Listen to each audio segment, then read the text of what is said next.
Amici di Cantiamo Napoli, ancora qui, ancora un'altra bella puntata con la nostra amica Rosaria del Sole. Sì, benissimo, sto benissimo, tutto a posto. Vorrei fare un saluto a tutti quelli che ci guardano da casa. E niente, voglio presentare del mio penultimo lavoro discografico, Sì.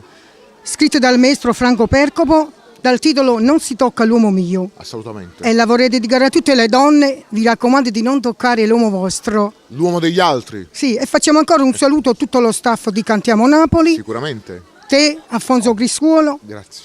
e niente, E tutte le radio, ancora allora, un saluto a tutte le radio. Insieme a Rosaria del Sole noi vi salutiamo dicendovi Cantiamo Napoli!